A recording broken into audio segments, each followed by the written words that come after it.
Thank you so much again. You're unique and you're good. Thank you Never very change. much. Never Oh, change. I can't. I It's in your can't. blood. It is. It's in me. Thanks so much. So back to yes. What advice would you give for a young artist starting out in the industry on how to succeed? You know, it's hard to give advice because, first of all, people don't always take it. Second of all, every situation is different. But I would just say the main thing is don't fool yourself.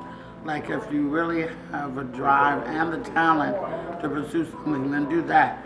Don't try to be a singer if you obviously cannot sing. Don't try to be a great pianist if you hate to practice. You know, what you do should be what you love to do and should be a passion.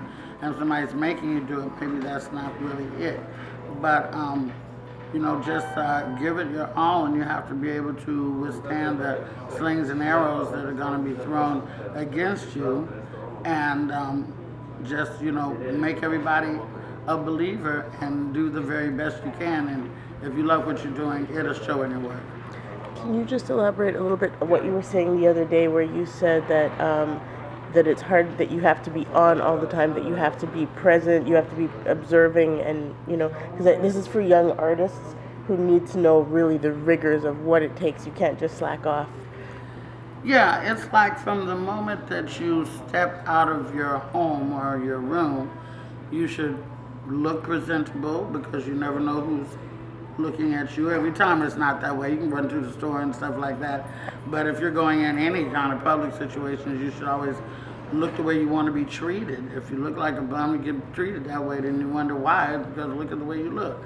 And you should always try to be mannerable and personable, even when you don't feel like it. You know, depending on the way people approach you, you should, you know, study things. You don't just watch, if you're into film and television, don't just watch them for the story.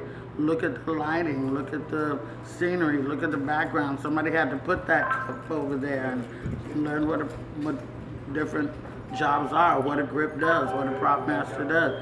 But if you have passion for that, you will learn that. If that is a chore to you, then maybe that's not the field that you should be in. Whatever it is that you're doing, you should love, love, love it. The last question: do you believe that art can be used as a tool to raise social consciousness, particularly in your field in comedy?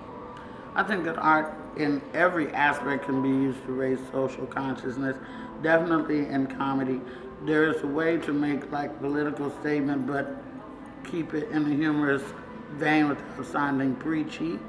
Art and film industry obviously helps to raise social consciousness, just like kids that don't read books as much anymore, maybe they'll see the movie Selma, and you know, if they didn't read it, and they'll find out about the history and other such movies like that. I think that people who paint or sculpt or whatever can always use their art to raise social consciousness. That is the way to do it, because in this media world, this audiovisual world, people just aren't sitting down and reading the way that they used to. And art is one way to sneak the message in. So I do believe that art is a wonderful way to help raise social consciousness, and we definitely need it raised right now, because we seem to be in a regression instead of a progression in the way things are going on in society. We definitely need people to speak up and to wake other people up as well.